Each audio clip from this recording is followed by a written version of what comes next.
Hi, I am Deepak Sharma और संस्कार जय स्पिरिट फुटबॉल एकेडमी से। आज हमारे जिला हमीरपुर के अंदर और जैसे आपने देखा है कि बीच फुटबॉल का ट्रायल चला हुआ है यहाँ पे, जो कि दमनदीप जानी है खेलने के लिए टीम, बॉयज़ की भी और गर्ल्स की भी।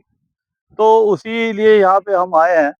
तो आज जब ट्रायल करने के लिए आए तो ग्राउंड में ये ट्रायल चला हुआ है, तो फिर यहाँ पे हमारे को रेफरी की भी आवश्यकता थी क्योंकि कंडक्ट करना था ट्रायल। तो सबसे नज़दीक हमारे को एक ही रेफरी यहाँ पे मिलता है। तो मैं आपकी मुलाकात कराऊँगा रोहित, जो कि नेशनल रेफरी है और आप सब इससे परिचित भी होंगे। लेकिन आप हम कुछ बातें इसकी निजी जीवन से लेके और कुछ फुटबॉल से रिलेटेड वो सारी चर्चा आज इनके साथ करेंगे। तो मैं आपको मिलाता हूँ आज रोहित, जो कि नमस्कार सर। नेशनल रेफरी है और बड़ा बेहतरीन आपने ग्राउंड के अंदर देखा होगा इसको जाते। तो रोहित, स्वागत है आपका। नमस्कार सर। और रोहित, सबसे पहले मैं पूछना चाहूँगा, जी। क्या आपकी डेट ऑफ बर्थ क्या है? सर मेरी 6 अगस्त 1995। 1995। जी, जी। तो क्वालिफ़िकेशन? सर मैंने मास्टर्स किया इंग्लिश में और बीपीएड किया है। मास्टर की, तो इसका मतलब ये नहीं कह सकते भी खेलने वाला जो है वो पढ़ाई में कमज़ोर होता है। नहीं, नहीं, पढ़ाई भी अच्छे से की और ज़रूरी भी है। चलो अच्छी बात है, जी, क्योंकि बहुत कम ऐसे होते हैं जी। कि मतलब ये आप ये भी कह सकते हैं कि कई बार ऐसे माता-पिता भी आरोप लगाते हैं, भी तू खेलेगा तो पढ़ाई में निकम्मा होगा। तो ऐसा नहीं है, ये मन की बात है कि आप कितना पढ़ाई के ऊपर ध्यान देते हैं, कितना खेलने के ऊपर देते हैं और कितना आप जो है और निजी जीवन में और कामों के लिए देते हैं। तो रोहित, आपके फादर क्या करते हैं? सर मेरे फादर पहले ड्राइवर थे मुंबई में और अब मिठाई की शॉप में यहीं नदौन में। मैदान में ही। जी सर। तो अपनी दुकान है? नहीं सर वो अच्छा, कुछ काम करता हाँ है। जी, हाँ जी। अच्छा, और मदर? मदर हाउसवाइफ है। हाउसवाइफ है। जी, जी। और कितने भाई-बहन हैं? सर मेरी एक छोटी बहन है, वो मैरिड है। छोटी बहन हाँ जी, हाँ मैरिड है? जी, हाँ जी। तो वो और कैसे? वो 2 साल ही छोटी है ना। अभी मैं भी 30 का हो गया हूँ। अच्छा, जी, जी। वो कहते हैं ना कद छोटा है तो फिर आदमी सोचता है कि नहीं हाँ जी। चलो ठीक है, बढ़िया जी, हैगा। जी।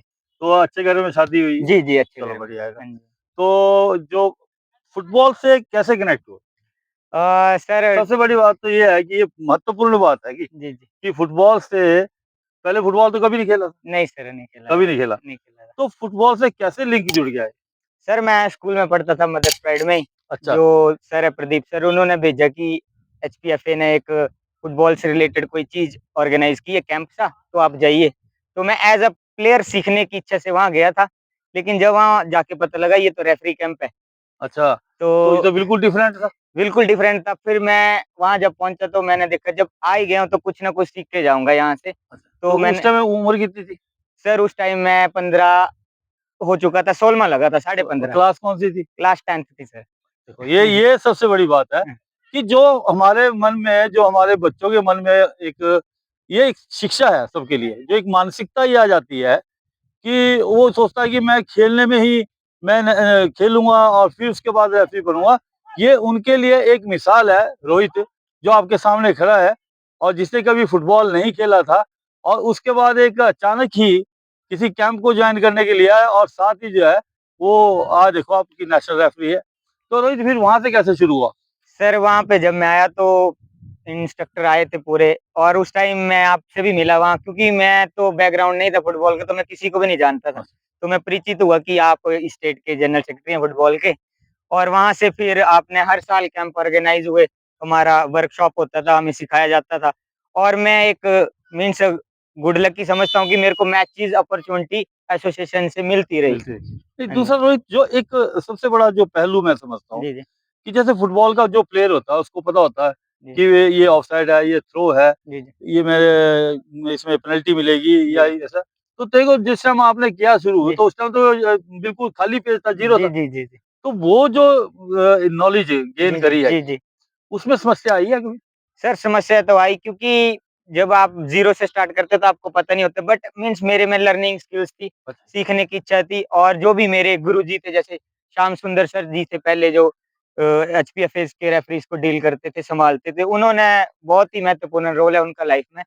क्योंकि उस टाइम बुरा लगता था कि वो डाँटते हैं बट वो वो डाँट आज काम आ रही वो डाँट बाद में रियलाइज़ हुई कि नहीं यार कि ये तो बहुत ही अच्छी बात थी। जैसे घड़ा बनता है, तो चांटे पड़ते हैं, घड़े की शेप आती है, वो आज रियलाइज़ होता है कि नहीं, वो काम आया और मेरे में भी सीखने की इच्छा थी, मैंने भी सीखने का पूरा ये हाँ, सबसे बड़ी बात हाँ है कि जी। यदि सीखने की इच्छा है तभी वो जी, आदमी जी। आगे।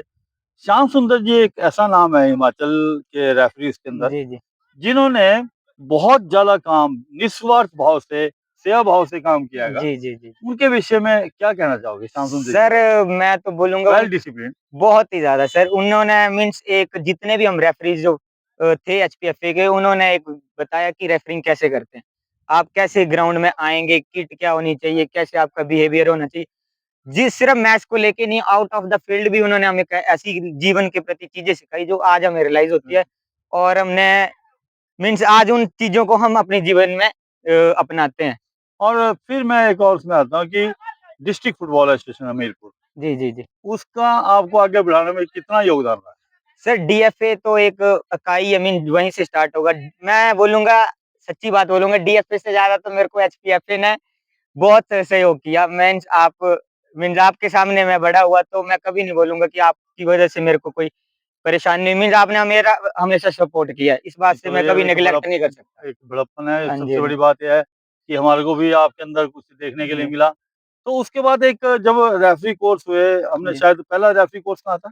सर जो पहला रेफरी कोर्स एचपीएफए का नाहन में था लेकिन मैं सेकंड रेफरी कोर्स में आया था। वो जो था कि पाइन ग्रोव पाइन से। ग्रोव में हुआ जी, था। जी, जी। और उसमें मेरे ख्याल से कितने टोटल 30 से 35 सर कम से कम आई थिंक 35 करते 35 के लड़कियों लिए, को मिला के। बिल्कुल लड़कियों को जी, मिला जी, के। जी। और हमने उस टाइम पे नॉर्थ इंडिया की जो है रेफरी की एक वहाँ एक पे वर्कशॉप की थी पूरी। वर्कशॉप की जी, थी जी, जी। और गौतम कर जी उसमें थे। जी, जी, और जी। आपको मैं बताना चाहता हूँ कि गौतम कर जी दोबारा वापस एएफएफ के अंदर आ गए हैं। हाँ जी, हाँ जी। जी, जी, जी। तो अब उनका हमारे को फिर एक बार हाँ, मतलब सहयोग साथ मिलेगा। मिलेगा और बड़े अच्छे इंसान। जी, जी। दूसरा रोहित, फिर उसके बाद जब आपने वो रेफरी कोर्स वहाँ पाइन ग्रोव स्कूल में किया, जी, जी। फिर वहाँ से सबसे बड़ी अचीवमेंट जो एक जंप जो लगा हैगा। हाँ जी, हाँ जी। हाँ, सर सबसे बड़ी अचीवमेंट मेरे को 2017 में मिली। एक एएफएफ की तरफ से प्रोजेक्ट फ्यूचर इंडिया वो रेफरीज। प्रोजेक्ट फ्यूचर इंडिया क्या चीज़ है? सर एक ये एएफएफ का स्कीम था कि हम अंडर 20 रेफरीज को ट्रेंड करेंगे इन फ्यूचर के लिए कि वो एक इंडिया के टॉप रेफरीज बन सके। तो आप क्या उसमें प्रोजेक्ट उसके अंदर जो थे सबसे बड़े किस उम्र के सबसे छोटे हो गए? मैं सर उस टाइम सबसे छोटा था सबसे छोटा जब और हिमाचल से उस टाइम भी इकलौता ही था। हाँ, तो जब मेरा सिलेक्शन हुआ 2017 में, फिर वहाँ से पुश मिला एक आईएसएल जो इंडियन सुपर लीग होती है, उन्होंने कोलैबोरेशन किया ब्रिटिश काउंसिल जो अपना प्रीमियर लीग रेफरीज को देखता है इंग्लैंड हाँ, में। बिल्कुल, बिल्कुल। तो उन्होंने प्रीमियर लीग के इंग्लैंड से रेफरीज बुलाए और हम यंग रेफरीज को ट्रेंड किया। लेकिन इसका एएफएफ का और एचपीएफए का बहुत सहयोग था कि जिन्होंने मेरे को उस काबिल समझा और मैंने भी उस अपॉर्चुनिटी का अच्छे से इस्तेमाल किया। दूसरा जो मैं एक और रेफरीज के बारे में जी, जी। बोलता है कि जैसे मेरा मानना ऐसा है जी। कि रेफरी जो है, रेफरी कई बार कई रेफरी ऐसे थे जो कंपनसेट करते हैं। मान लो एक गलती हो गई जी, जी, जी। ग्राउंड के अंदर, जी, जी। आपने हैंडबॉल नहीं दिया, जी, जी। लेकिन आप उसको कंपनसेट जब करते हैं, तो इसका मतलब दूसरी गलती होगी। जी, जी, जी, जी। तो क्या इसके बारे में कंपनसेशन देनी चाहिए रेफरी को? नहीं सर, नहीं करनी चाहिए क्योंकि इससे आपकी एक क्रेडिबिलिटी और इंटीग्रिटी पे भी सवाल उठता है। ठीक है, वी आर है ना, वी आर रेफरीज़, हम भी ह्यूमन हैं। ह्यूमन मिस्टेक होना एक पार्ट है, लेकिन हम देखिए एक उसको गलती पे और गलती करें, गलती करने हैं, तो वो ज़्यादा तो गुनाह हो वो गया, ज़्यादा गुनाह है। गुनाह हो ठीक गया। है, आपसे गलती होगी, अगर आपने एक अच्छा रेफरी बनना है, ऊपर जाना है तो आपको बड़े डिसीज़न देने ही पड़ेंगे। चाहे वो आपके फ़ेवर में है, चाहे नहीं है। लेकिन आप जानबूझ के गलती करेंगे, वो नुकसान है। रोहित, एक और चीज़ मेरे मन के अंदर जो, जी, जी। क्योंकि मैं भी एक उस टाइम पे हमने भी रेफरशिप की हैगी। जी, जी। हम इतने क्वालिफाइड तो नहीं थे, लेकिन जी। हिमाचल फुटबॉल की एक्टिविटीज़ हम ही ऑर्गेनाइज़ करते, जी, सब जी, जी। रेफरी नहीं होते। जी, जी। मेरे को एक जो बात जो है वो लगती है, क्या रेफरी के मन में कभी ये आता है कि यार ये मेरी टीम है, ये उसकी टीम है? नहीं सर, मीन्स जब वो उसको एक अपॉर्च्युनिटी मिल जाती है, मैच करने की अपॉइंटमेंट मिल जाती है, तो रेफरीज़ ये सारे थॉट्स निकाल देता है निकाल अपने दिमाग से। उसका मेन फ़ोकस रहता है कि मैं मैच अच्छे से करूँ, मेरा टीम जो 4 रेफरीज़ का है, उनके साथ मैं एक अच्छा मैच निकालूँ। चाहे मेरा दोस्त खेल रहा है, चाहे मेरा भाई खेल रहा है, वो उसके लिए डिसीज़न सेम ही है, चाहे वो ए टीम में है, चाहे बी टीम में है। लेकिन वो ऐसे एलिगेशन हमेशा अक्सर लगते रहते हैं कि जी, जी, वो लगते एक रहते हैं, और कुछ लोग जो है वो उसको चाहे नोनली या अननोनली जो है, उनसे चाहे गलती हो या जी, तो जी, जी। वो दिख भी जाता है कई बार। वो सर फिर वो होता ही है, इसीलिए आपने देखा होगा कि सेम डिस्ट्रिक्ट का रेफरी सेम डिस्ट्रिक्ट का मैच नहीं करता है, सेम स्टेट का नहीं करता, इवन ड्यूटीज़ भी नहीं लगती है। लेकिन मेरा मानना ये है, जी। मैं ऐसा तुमने जी, जी, देखा होगा कि मैंने हमेशा ये सोचा है कि जो एक रेफरी है और एक जज है, वो दोनों एक बराबर हैं। जी, क्योंकि जी। जज ने जब निर्णय देना, उसने भी ये नहीं देखना है कि इसने ये गुनाह, मेरा रिश्तेदार है गुनाहगार या नहीं है, यस उसने सर। अपनी सजा सुनानी है। जी, जी, जी। ऐसे ही एक रेफरी है जो कि निर्णायक हैगा, जिसने निर्णय देना अपना। तो उस समय रेफरी को भी यही है कि मेरा मानना है कि रेफरी निष्पक्ष होता है, उसको नहीं करना चाहिए अगर यस जो सर, ऐसा यस। हैगा। तो मैंने कभी इस रिस्क को लेने में कभी वो नहीं की, मैंने हमेशा नहीं, मैच दिया एचपीएफए ने दिए है, मैचेस है दिए हैं। ना? जो हाँ जी, जिस हाँ डिस्ट्रिक्ट का उसका भी जी। दिया दिए हैं सर। है ना? गलती होगी तो उसके बाद तो फिर बोलते हैं। जी, जी। दूसरी, जी। क्या रेफरशिप जो है वाक़ई में थैंकलेस जॉब है? सर कहीं न कहीं थैंकलेस है सर, और बट मेरे लिए जो तो जीतेगा वो हाँ तारीफ़ जी, हाँ करेगा, जी। जो हारेगा जी, जी, ये भी है, लेकिन मेरे को तो रेफरिंग ने सर बहुत कुछ दिया। मैं मीन जो भी मेरे को लोग जानते हैं, जितने भी, और जितना भी सपोर्ट है एक एसोसिएशन के थ्रू, और एसोसिएशन ने ही मेरे को रेफरी बनाया। और तो थैंकलेस तो मैं नहीं बोलता हूँ इसको। और मैचेस का पार्ट है, जहाँ एक टीम विन करेगी और एक लूज़ करेगी, कोई ना कोई आपको अच्छा-बुरा बोल के ही जाएगा। लेकिन मेरा फिर इसमें एक और मेरी जो अपनी जी, जी। सोच है, मेरा मानना है कि चलो जैसे मान लो तुम एक मैच करा रहे हैं, जी, जी। मैच कराया, एक टीम हार गई, जी, जी। आपके निर्णय से हार गई, जी, जी। आपने निर्णय सही किया था, जी, जी। लेकिन टीम हार गई। जी, जी। वो उस टाइम पे आपको सो यार रोहित ने मेरे साथ ये क्या हो जी, गया? जी। लेकिन फिर मैं ये कहूँगा कि एक टाइम उस टीम के फिर दोबारा आता है, हो सकता है उस टाइम वो थोड़ा आर्गुमेंट भी जी, करे, जी, जी। लेकिन शाम को जब वो इकट्ठे होंगे, जी, जी। उनको पता होता है कि हमने गलती करी है। जी, सर ये और चीज़ वो मैंने बाद में भी रियलाइज़। आते हैं। हाँ जी, हाँ जी, मैंने ये चीज़ रियलाइज़ करी है, क्योंकि हो सकता है वो लोग आपको मैचेज़ में बुरा बोल दें, भला बोल दें, उनको भी कार्ड हो जाते हैं।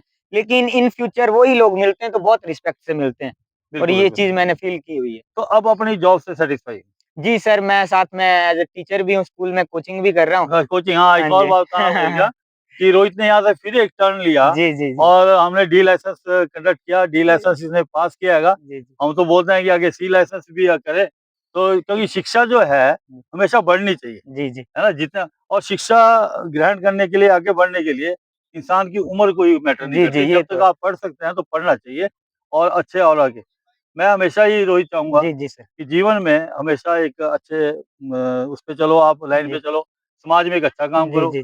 पॉजिटिव वे में चलो, नेगेटिव मत सोचो, यस सर। नेगेटिव लोगों के साथ दूरी बना के यस रखो, सर। मेरा तो मानना ही है। जी, जी, बिल्कुल सही क्योंकि कहा। मैंने देखा कि जब आप ऐसे लोगों के साथ रहोगे ना, तो ऑटोमेटिकली आपकी वो जो आ जाती है। दूसरा मैं आपको एक और पूछना चाह रहा था कि जी। हमारे बीच में मैच कमिश्नर है दीपक शर्मा, जी, जी सर। उनसे कोई सीखने के लिए कुछ मिला है? सर, जब हम रेफरिंग में आए थे तो वो एज़ अ सीनियर हमारे रेफरिंग थे। मैंने उनके साथ रेफरिंग भी की 8-10 साल। तो पहली बार हमने देखा कि रेफरिंग होता कैसा है, जो बिल्कुल। उन्होंने किटअप में देखा उनको, सो वो हमें उनसे सीखने को मिला, उनकी पोलाइटनेस, उनका बात करने का वे, मैचेज़ निकालना, क्योंकि उनका जो एक्सपीरियंस है वो हम सबसे ज़्यादा है मैचेज़ में। बाद और में वो गुस्सा मैं नहीं होना। गुस्सा नहीं होना, मैं कभी-कभी गुस्सा हो जाता हूँ, लेकिन लेकिन वो गुस्सा वो नहीं गुस्सा होता। नहीं होते, उनका वो एक पोलाइटनेस है। एज़ अ रेफरी पोलाइटनेस बहुत ही ज़रूरी है। बहुत ज़रूरी। तो मैं ये चीज़ सीखा, उनसे सीख रहे हैं, और अभी हमारे नए रेफरीज़ इवन मेरे को भी वो मॉनिटर कर रहे हैं। तो हम उनसे साथ मेरा डिस्कशन होता है, क्योंकि हम रेफरीज़ भी रहे हैं, तो हम डिस्कस करते रहते हैं कि सर कैसे बेटर हो सकती हैं चीज़ें। तो रेफरी जो है एक प्रोफेशन के रूप में भी ठीक यस है। सर। यदि आप अच्छा जी, करते जी, हैं, जी, जी, जी। चलते रहते हैं, जी, तो कोई ऐसा फाइनेंशियली आपको आर्थिक रूप से रेफरी करने के बाद जी, जी। कोई आपको अपने निजी जीवन में कोई मदद मिली है कि यस सर। जिससे आपने पैसा कमाया और आपको कुछ हेल्प हुई हो? जी सर, मैं सर अभी एक प्रो लेवल में हूँ रेफरिंग में, तो मैं बोल सकता हूँ कि मैंने जो पढ़ाई करी, अपना एमए करी, बीपीएड का आपको पता है पंजाब यूनिवर्सिटी से कितना खर्चा है, तो वो मैंने सारा खुद ही करा। और साथ वो में सब फुटबॉल की वो सारा रेफरिंग ने दिया है, फुटबॉल की देख रहा है। सेविंग भी करी, बिल्कुल, थोड़ा-सा वो चलता है संगीन मेन भी जो। रहा हर तरह से। जी सर। तो ये बड़ी चीज़ है कि हुँ, जहाँ से आपने अपना सफ़र शुरू किया है, बहुत से लोग भूल जाते हैं। जी। तो मैं तो यही चाहता हूँ कि इस चीज़ को आपने जीवन भर याद रखना। यस सर, जैसे यस। मेरा अपना मानना है, जहाँ मैंने फुटबॉल से बहुत कुछ जी, जी। मेरे को मिला है, नाम यस। मिला है, जी, जी। एक पहचान मिली है। Yes sir. उसके बाद मेरा परिवार भी इससे चला, क्योंकि मैं फुटबॉल ना खेलता जी। तो शायद मेरी नौकरी ना होती। Yes sir, yes. तो ये सब चीज़ें जो है इसके साथ चली, तो इसको हम कभी भूलना भी नहीं चाहिए। जी, जी, जी। और अब क्या टारगेट है आने वाले टाइम सर आने वाला टारगेट मेरा कि फीफा बैच लेना है।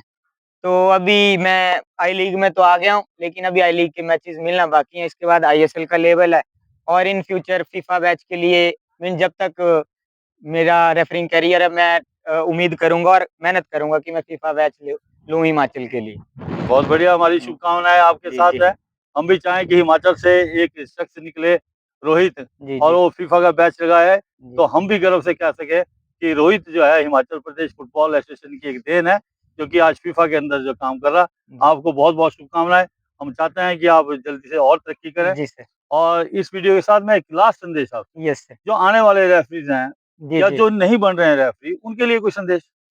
मैं तो सबको यही बोलना चाहूँगा, अगर आप रेफरिंग में आ रहे हैं, तो आप मेहनत करिए, पढ़ाई ज़रूर करिए।